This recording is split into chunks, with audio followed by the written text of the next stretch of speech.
Hi, my name is Lauren Canuel, and I'm a licensed psychotherapist that specializes in weight loss and relapse prevention. Today I'm going to talk about the emotional eating cycle and how that plays into a person's difficulties when trying to lose weight. People tend to develop a habit where they use food to deal with their emotions. These emotions can be positive, negative, or neutral. When people emotionally eat, they're eating problem foods and they tend to overeat them. While they're doing it, they are distracted, and this is why they continue such a cycle. For the moment, they are comforted and soothed by eating whatever food item they have chosen. However, as soon as they are done eating, they often experience negative feelings that are not just the stress they initially experienced, but now negative feelings that are inward. They feel disgruntled, they feel discouraged, frustrated, and feel like they blew it again. This very often leads to a negative thought pattern of all or none, where they say to themselves, I've already eaten, I might as well just continue and finish off the rest of what's left in the container.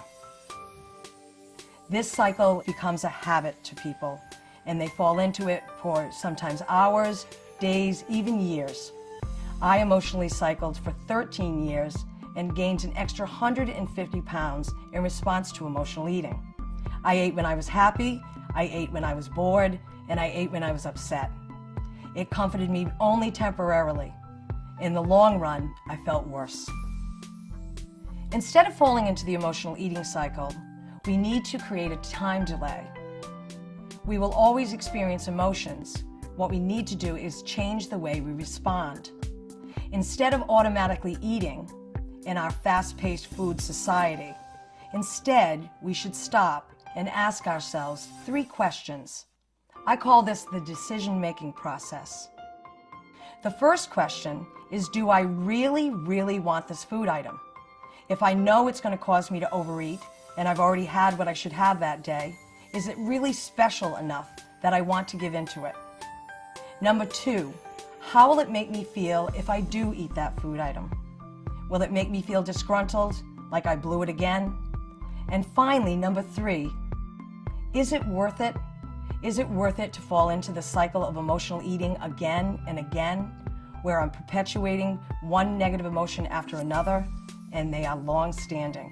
If a person utilizes the decision-making process to avoid the emotional eating cycle, they can choose to have the food item without guilt. However, they must pay the caloric piper and often will need to give up something else that day. For example, if I decide that I want to have a few cookies, I can do so and thoroughly enjoy them. However, I'll need to give up something later, such as my baked potato at dinner. In this way, I ensure that I continue the weight loss process, or if I'm trying to effectively maintain it, I will do so.